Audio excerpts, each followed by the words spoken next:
Et vous êtes de retour sur le plateau de Smartech. Smartech que vous regardez dès 11h sur Bismart tous les matins en direct. Alors, dans cette quotidienne qui est dédiée à l'innovation et au numérique, eh bien, on va partir en reportage à la découverte d'un professionnel du rétrofit. C'est cette techno qui veut transformer la mobilité urbaine. Mais d'abord, nous avons rendez-vous avec le biomimétisme et Sidney Rostand, fondateur de Bioxégie. Bonjour Sidney. Bonjour Delphine. Ravi de te retrouver dans Smartech. Alors, le thème du jour, c'est la biodiversité et le climat. On est dans un contexte pas très réjouissant de dérèglement climatique. Oui, tout à fait. En fait, je voulais offrir une petite prise de recul en cette fin d'année. C'est vrai que notre métier, on parle beaucoup de technologie bio-inspirée, mais on est aussi là pour être des ambassadeurs de ce que représente la technologie biologique en tant que telle, c'est-à-dire les fondements en fait de ceux dont on va aller s'inspirer. Il y a quelques jours, c'était effectivement une journée importante, celle du climat, celle de la biodiversité. On connaît tous les rapports du GIEC qui commencent depuis juin 2021 et c'est très récent à réaffirmer l'importance en fait des interconnexions entre la crise climatique, la crise du CO2 principalement, et la crise de la biodiversité dont on entend un peu moins parler. Alors je suis là pour dire comment est-ce que finalement le vivant, comment est-ce que la biodiversité est capable en fait de nous aider dans cette crise climatique, dans la crise du CO2. La première chose qui est importante... Ce que vous venez défendre d'ailleurs régulièrement avec Bioxégie dans Smartech. Exactement, c'est très important qu'on le dise, c'est qu'au-delà des technologies, il y a aussi finalement cette inspiration par rapport à ce que la nature est capable de faire. Alors on entend beaucoup parler dans les médias de l'exemple sacro-saint de la forêt amazonienne. Il faut savoir que la forêt amazonienne, c'est une forêt qui est mature.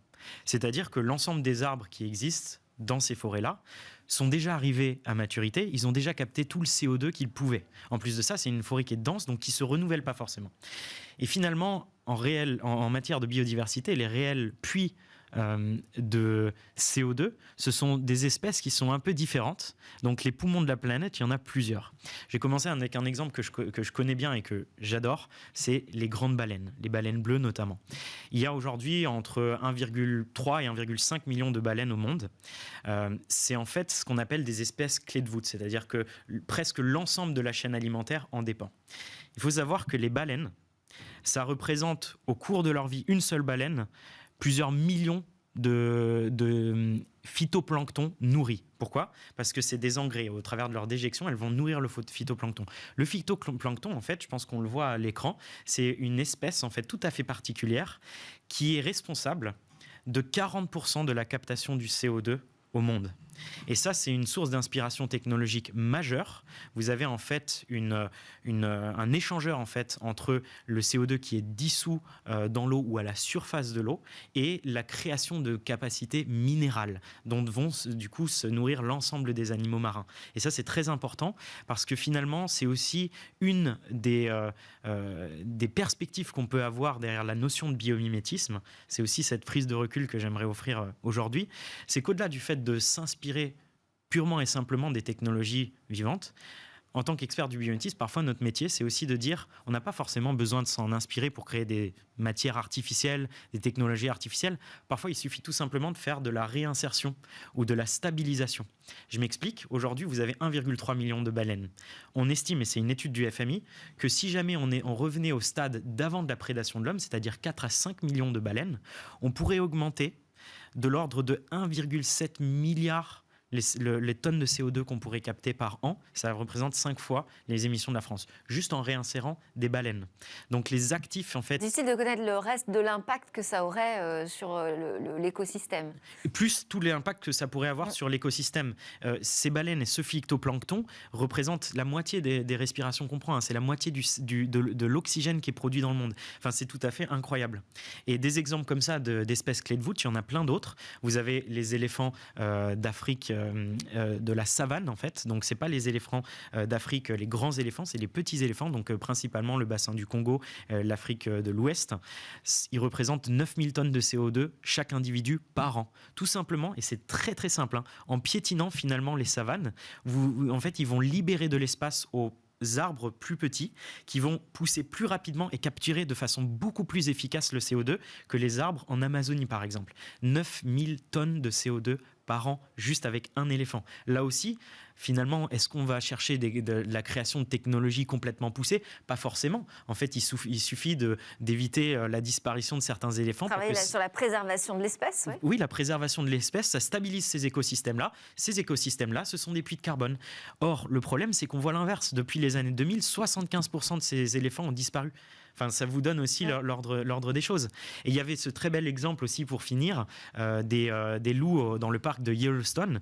Les loups dans le parc de Yellowstone, dans les années 1920, ils ont été totalement éradiqués par les gardiens de ce parc-là pour éviter les espèces prédatrices, hein, puisqu'ils chassent en meute ces loups.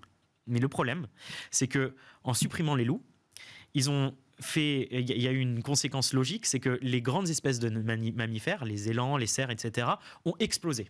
Et ils ont eu de la prédation sur des arbres tout jeunes. Ces arbres tout jeunes ont totalement disparu, donc effectivement moins de captation de CO2, mais surtout disparition totale de la population de castors. Disparition totale de la population de capteurs, pas de barrage dans les rivières, pas de barrage, augmentation de la température de l'eau. Augmentation de la température de l'eau, moins de poissons, moins d'êtres vivants, moins d'oiseaux, etc., etc., moins d'insectes, moins de stabilisation des écosystèmes, moins de stabilisation des écosystèmes, moins de CO2 capturé. Depuis 1995, les Américains, donc du coup, ont rétabli la population de loups. Il y a une réexplosion en fait de la biodiversité locale, recaptation locale de CO2. Donc ça, c'est un peu ce message que je veux apporter pour clôturer en fait cette année de chronique.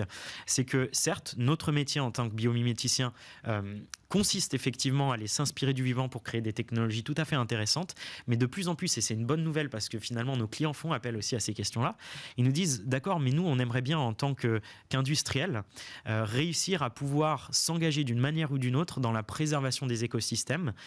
Qu'est-ce qu'on fait? Est-ce qu'on va sauver l'Amazonie? Est-ce qu'on va sauver les dauphins, etc.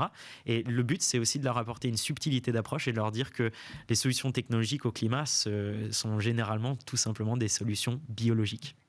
Très bien, merci beaucoup Sidney Rostand, merci de venir défendre ce sujet dans Smartech très régulièrement. À suivre, eh bien, on va parler de rétrofit. On reste quand même dans ces préoccupations climat aujourd'hui. Comment faire pour davantage rouler à l'électrique, si ça, c'est la solution vers une nouvelle mobilité urbaine?